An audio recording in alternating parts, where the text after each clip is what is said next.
हाय guys, अस्सलाम वालेकुम and welcome back to another video. तो आज की इस वीडियो में हम बात करने वाले हैं the image formation in human I. Image formation की बात करेंगे हम। ह्यूमन आई के अंदर जो इमेज फॉर्मेशन होती है उसके बारे में हम आज बात करने जा रहे हैं। तो इसके अंदर जो है वो अकोमोडेशन होगा, उसके बारे में बात करेंगे और भी बहुत सी चीज़ों के बारे में बात करेंगे। तो आइए वीडियो को यहाँ पर शुरू कर लेते हैं। The human I, the image formation in human आई इस फॉलोइंग, यानी नीचे से डायग्राम में हमें दी हुई है इमेज फॉर्मेशन। वो कहता है human I acts like a camera, यानी कि ह्यूमन आई जो है वो एक कैमरे की तरह काम करता है। In place of the film the retina record the picture. जो हमारा रेटिना होता है हमारे आँख के अंदर होता है एक जगह जिसको कहते हैं रेटिना। रेटिना जो होता है वो सारा जो है हमारा पिक्चर रिकॉर्ड करता है, फिर हमारे ब्रेन तक वो बात पहुँचती है। ठीक है।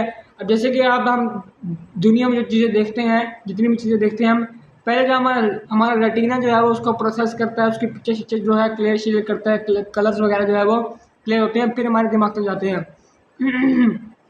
कहता है the I has a reflecting system containing a converging lens. The lens from an image of the retina, which is a light sensitive layer at the back of the eye. In the camera, the distance of the lens from film is adjusted for proper focus, but in the eye, the lens changes focal length. यानी वो कहता है कि अंदर हमारे eyes जो है वो अपना जो है वो डिस्टेंस होता है लेंस के अंदर, वो एडजस्ट करते हैं फोकल लेंथ को चेंज करने के लिए। फोकल लेंथ को चेंज करने के लिए हमारी आई जो है वो डिस्टेंस को एडजस्ट कर लेते हैं। उसके बाद कहता है light enters I through a transparent membrane called the cornea.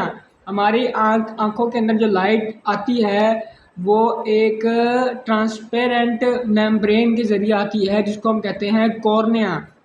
The iris is the colored portion of the eye and control the amount of light reaching the retina. हमारे आँख का एक हिस्सा होता है आयरस, जो कि हमारे जो है वो यानी कि जो कलर की जो लिमिट होती है उसको कंट्रोल करता है कि ज़्यादा लाइट हमारे रेटिना में ना चली जाए और हमारा रेटिना डैमेज ना हो जाए। इसलिए जो है वो हमारी आँखों में आयरस का इस्तेमाल होता है। अगर हमारी आँखों में आयरस ना हो तो ये जो है वो हमारी आँखों में लाइट ज़्यादा चली जाएगी और उससे रेटिना भी डैमेज हो सकता है। उसके वो कहता है it has an opening in center called the pupil. Iris के सेंटर के अंदर एक ओपनिंग होती है जिसको प्यूपिल कहा जाता है। The iris control the size of the pupil. जो आयरस होता है वो प्यूपिल का साइज जो है वो कंट्रोल खुद ही कर लेता है।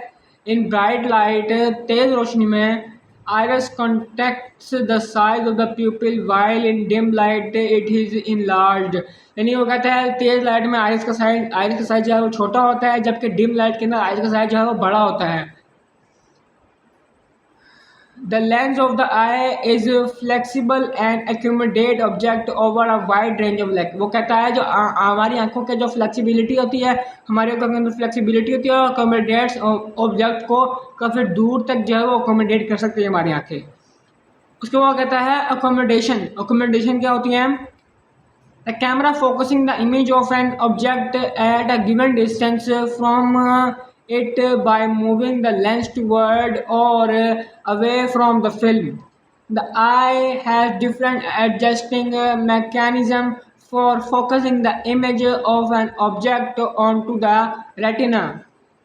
Its ciliary muscles control the curvature and thus the focal length of the lens and allow objects to various distance to be seen.